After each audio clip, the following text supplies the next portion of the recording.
Last வீடியோவில் வெப்சைட்டில் எப்படி ஒரு பேஜ் கிரியேட் பண்ணுறங்கிறத பார்த்தோம். இப்போது இன்னொரு பேஜை எப்படி கிரியேட் பண்ணுறங்கிறத பார்க்கலாம்.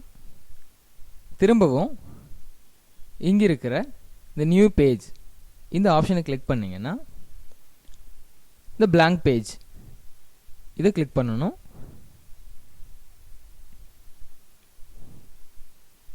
இதில் பேஜ் டைட்டில் நம்ம என்ன டைட்டில் கொடுக்கணுமோ அதை அங்கே டைப் பண்ணிக்கோங்க. இல்லை ஆல்ரெடி எடுத்து சேவ் பண்ணி வச்சுருந்தீங்கன்னா அந்த டைட்டிலை இங்கே பேஸ்ட் பண்ணிக்கோங்க. இப்போது அதே போல் என்ன ஆர்டிக்கிள் கொடுக்கணுமோ அந்த ஆர்டிக்கிளும் பேஸ்ட் பண்ணிக்கணும். இதில் எப்படி இமேஜ் இன்சர்ட் பண்ணுறதுங்கிறத திரும்ப ஒரு முறை சொல்கிறேன். நம்மளுக்கு எந்த இடத்துல இமேஜ் வேணுமோ அந்த இடத்துல கர்சர் வச்சுட்டு இங்கே இருக்கிற இன்சர்ட் இமேஜ் இந்த ஐக்கானை கிளிக் பண்ணணும்.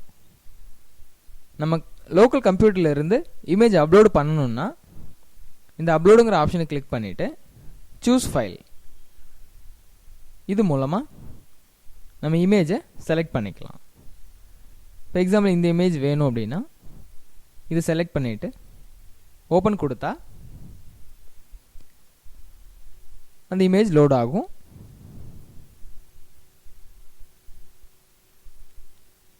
லோடான இமேஜை செலக்ட் பண்ணிவிட்டு ஆட் கொடுத்தீங்கன்னா அந்த இமேஜ் ஆட் ஆயிரும்.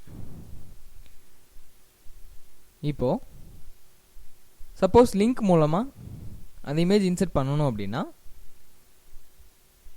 இன்சர்ட் இமேஜுங்கிறத கொடுத்துட்டு ஃப்ரம் யூஆர்எல் இதை கொடுங்க.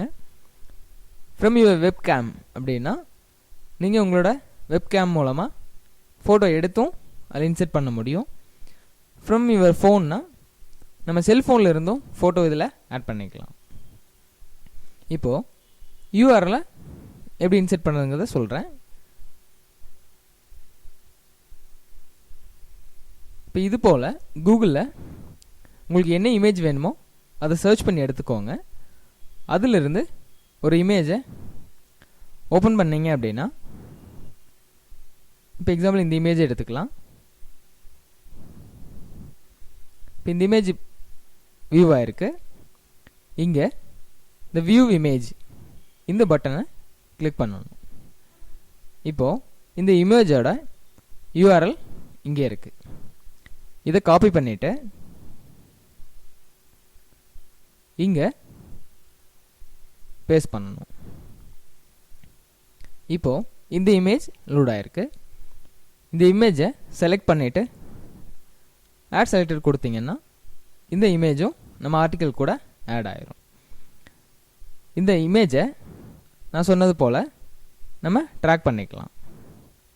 இங்கே ட்ராக் பண்ணி நம்மளுக்கு எந்த பொசிஷனில் வேணுமோ அந்த பொசிஷனில் உங்களால் வச்சுக்க முடியும். இந்த ஆர்டிக்கிளை மற்றவங்கள பார்க்க வைக்கிறதுக்கு இந்த பப்ளிஷ் கொடுத்தீங்கன்னா நம்ம வெப்சைட்டில் ஒரு பேஜாக க்ரியேட் ஆயிரும். இப்போ பாருங்கள், அதுக்கு முன்னாடி நீங்கள் ப்ரிவ்யூ பார்க்கணுன்னா இங்கே ப்ரிவ்யூங்கிற ஆப்ஷன் இருக்குது. அதை கிளிக் பண்ணிங்கன்னா நம்ம போஸ்ட் பண்ணுற பேஜ் வந்து வெப்சைட்டில் எப்படி இருக்குங்கிறத பார்க்கலாம். இது போல் மற்றவங்களுக்கு டிஸ்பிளே ஆகும்னு சொல்லி காமிச்சிருக்கு.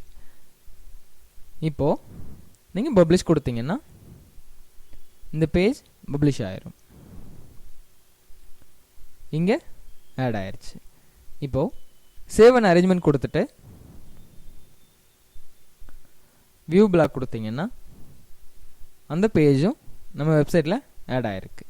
ஃபிலிமோகிராஃபி இது போல் நம்ம எவ்வளோ பேஜ் வேணாலும் நம்மளோட வெப்சைட்டில் ஆட் பண்ணிக்கலாம். இப்போ இதே போல் தான் நீங்கள் ரெடி பண்ணுற வெப்சைட்டில் என்னென்ன கேட்டகரியில் வைக்கணுமோ அந்த டாப்பிக்கில் ஒரு டைட்டிலும் சூஸ் பண்ணிவிட்டு அதில் எந்த மாதிரியான பேஜஸ்லாம் வைக்கலாங்க சூஸ் பண்ணி நீங்கள் நிறைய பேஜை க்ரியேட் பண்ணிக்கலாம். நம்ம அடுத்த வீடியோவில் எப்படி ஆர்டிக்கிள் போஸ்ட் பண்ணணுங்கிறத பார்க்கலாம். தேங்க்யூ.